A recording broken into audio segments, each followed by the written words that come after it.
Radhe Radhe everyone. आप सभी का हमारे इस यूट्यूब चैनल पर बहुत बहुत स्वागत है। दोस्तों, चैत्र मास के कृष्ण पक्ष की सप्तमी या फिर अष्टमी को माता शीतला का पूजन किया जाता है। साथ ही साथ होली के समाप्त होने के बाद पड़ने वाले पहले सोमवार या शुक्रवार को भी ये पूजन किया जाता है। महिलाएं अपने परिवार व संतान के अच्छे स्वास्थ्य व उत्तम भविष्य के लिए माता शीतला का पूजन करके उनसे प्रार्थना करती हैं कि उनके घर में किसी भी प्रकार का कोई रोग दोष न आए और घर में सुख समृद्धि बनी रहे। और क्योंकि माता शीतला के पूजन में ठंडे और बासी भोजन का भोग लगाया जाता है, इसीलिए इसे बासौड़ा भी कहा जाता है। तो आज की इस वीडियो में घर पर किस तरह से सरल विधि से आप माता शीतला का पूजन कर सकते हैं, वो मैं बताने वाली हूँ। तो सुबह सुबह तड़के स्नान आदि से निवृत्त होकर इस पूजन को किया जाता है। मतलब सूर्योदय से पहले इस पूजन को कर लिया जाता है, क्योंकि ऐसा कहा जाता है कि सूर्य की किरण पृथ्वी पर पड़ने से पहले बासौड़ा पूज लेना चाहिए। तो देखिए, शीतला माता की पूजा वैसे तो आपको मंदिर में जाकर करनी चाहिए, लेकिन कई बार कारण ऐसे हो जाते हैं कि हम मंदिर नहीं जा पाते। तब आप बासौड़े की इस इजी मेथड से पूजा कर सकते हैं। तो यहाँ पर हमने चौकी बिछा ली है, उसके ऊपर पीला या लाल वस्त्र आपको बिछा लेना है। और इसके बाद माता शीतला की या तो आप प्रतिमा ले लें या फ़ोटो ले लें और उसे चौकी पर रख लें। और अब आपको मिट्टी का एक घड़ा लेना है और फूल की सहायता से हम इस प्रकार से छींटे देते हुए माता को सांकेतिक स्नान करा लेंगे। जल आपको मिट्टी के पात्र से ही अर्पित करना चाहिए, क्योंकि मिट्टी जो है वो ठंडी मानी जाती है और मिट्टी के बर्तन में जल भी एकदम शीतल रहता है। और देखिए, अगर मूर्ति होती है तो वैसे तो इस जल से माँ को हमें विधिवत स्नान कराना होता है, लेकिन यहाँ पर हमने फ़ोटो ली है तो शीतला मैया को यहाँ पर हम छींटा देते हुए ही स्नान कराएंगे। और इसके बाद यहाँ माता को मैंने पीले रंग की एक चुनरी उड़ा दी है और इसके बाद हल्दी का टीका हम शीतला माता को लगाएंगे, क्योंकि देखिए हल्दी का प्रयोग शीतला माता के पूजन में बहुत ही विशेष माना जाता है। और यहाँ पर रोली का टीका नहीं करेंगे, क्योंकि रोली जो है वो गर्म मानी जाती है और माता को हमें आज के दिन शीतल चीज़ें ही अर्पित करनी चाहिए। और शीतला माता के साथ साथ शीतला माता का जो वाहन है गंधर्व, उसे टीका करेंगे। और साथ में भैरव बाबा और हनुमान जी का भी हम पूजन करते चलेंगे। और शीतला माता के हाथ में जो झाड़ू है और जो जल से भरा कलश है, उसको भी हम टीका कर लेंगे। और साथ में हमने जो कलश लिया था मिट्टी का, उस पर भी हल्दी से स्वास्तिक बना लेंगे, क्योंकि स्वास्तिक जो होता है वो गणेश जी का प्रतिरूप माना जाता है। तो जब हम इस पूजन को शुरू करेंगे तभी गणपति जी, भैरव बाबा और हनुमान जी का भी ध्यान साथ में करेंगे।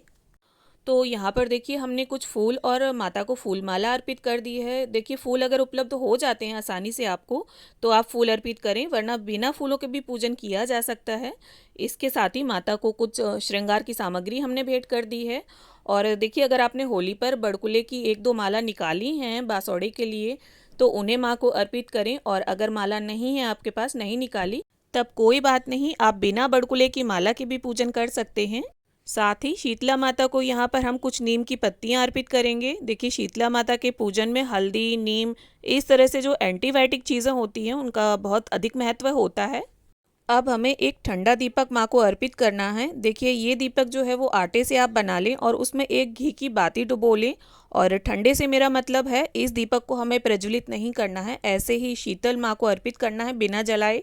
अब इसके बाद हम 5, 7, 9, 11 इस तरह से मिट्टी के कुंडारे ले लेंगे। और इसके साथ ही देखिए, हमें ठंडा भोग अर्पित करना होता है माँ को, जिसमें आप कच्चे पक्के पकवान, जैसी आपकी इच्छा हो वैसा आप बनाकर एक दिन पहले ही रख लें रात्रि में।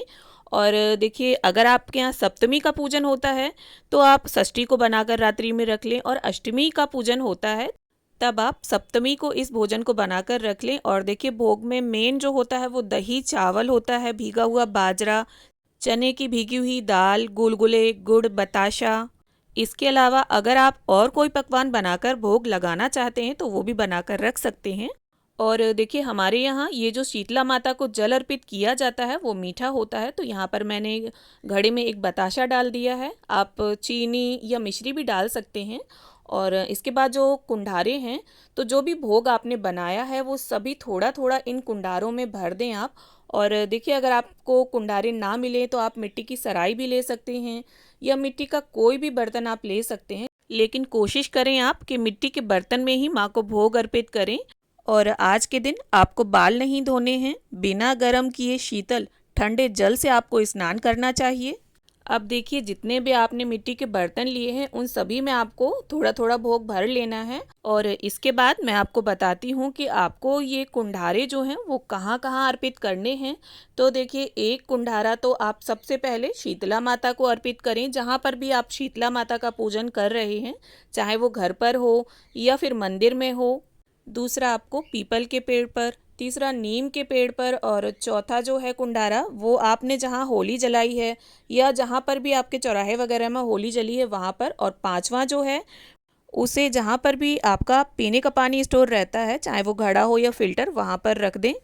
अब देखिए ये जो भी भोग सामग्री बची हुई है इसमें अगर आप थोड़ा और मिक्स करना चाहें तो वो कर दें। इसके बाद कुछ सिक्के रखकर आप इसे कुम्हार कुम्हारन या धोबी धोबन को दान दे सकते हैं, और अगर ना मिले तो आप किसी भी ज़रूरतमंद को इसे दान दे सकते हैं।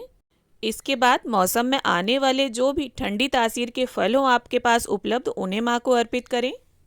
अब देखिए कई जगह पर बासौड़े का व्रत रहा जाता है और कहीं कहीं पर जब तक पूजा नहीं की जाती है तब तक ही कुछ खाया पिया नहीं जाता। तो अगर आपका व्रत है तो हाथ में इस तरह से कुछ बाजरे के दाने लेकर हम शीतला माता के व्रत की कथा पढ़ लेंगे या इसे सुन लेंगे।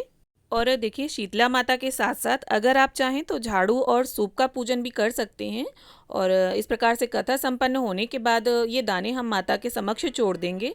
इसके बाद शीतला माता से हम प्रार्थना करेंगे अपने परिवार, अपनी संतान के अच्छे स्वास्थ्य के लिए, उत्तम जीवन के लिए, कि किसी भी प्रकार की कोई वायरल या इन्फेक्शनल डिजीज़ या दाह ज्वर, पीत ज्वर, चर्म रोग, फोड़े फुंसियाँ, चेचक आदि जो इस मौसम में होते हैं उन सभी से हमारी संतानों की रक्षा करें। और साथ ही माता से हुई पूजा में किसी भी प्रकार की भूल चूक के लिए क्षमा याचना कर लेंगे।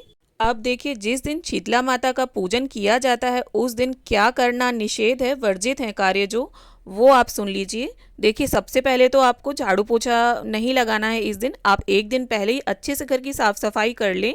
और आपको सिलाई बुनाई कढ़ाई इत्यादि नहीं करना है, मशीन वगैरह नहीं चलानी है। कुल मिलाकर सुई में धागा नहीं डाला जाता। और इसके साथ साथ एक गैस चूल्हा नहीं जलाना है, मतलब अग्नि का प्रयोग बिल्कुल नहीं करना है आपको। और वैसे तो देखिए आजकल के टाइम में सूप जो है वो बिल्कुल बंद हो चुके हैं, लेकिन फिर भी अगर आपके पास है तो इस दिन आपको सूप नहीं चलाना है। मतलब अनाज की सफाई से और घर की सफाई से जो धूल उड़ती है ऐसे कामों को नहीं करना है। और इस दिन आपको अधिक से अधिक दान देना है, जैसे गौ माता, कुत्ते के लिए कुछ बासौड़े से बना भोजन निकालें। और अगर आपके आसपास गधा मिल जाता है तो उसे चारा या अनाज खिलाएं। और देखिए ये जो जल आपने अर्पित किया है माँ को, इसके घर में छींटे दे दें और थोड़ा थोड़ा जल सभी अपनी आँखों से लगा लें, बहुत ही शुभ रहता है। और अगर आप मंदिर गए हैं, मूर्ति का पूजन किया है, तो मूर्ति से गिरे हुए जल को लोटे में भर लें और उसे इस प्रकार करें। तो आशा करती हूँ बासौड़ा पूजने की ये सरल सी विधि आप सभी को ज़रूर पसंद आएगी। वीडियो अगर अच्छा लगा हो तो इसे लाइक करें, शेयर करें और कमेंट में शीतला माता की जय ज़रूर लिखें। तो इस तरह से पूजा पाठ से रिलेटेड वीडियोस मेरे चैनल पर आते रहते हैं, तो हमसे जुड़े रहें और चैनल को सब्सक्राइब ज़रूर करें।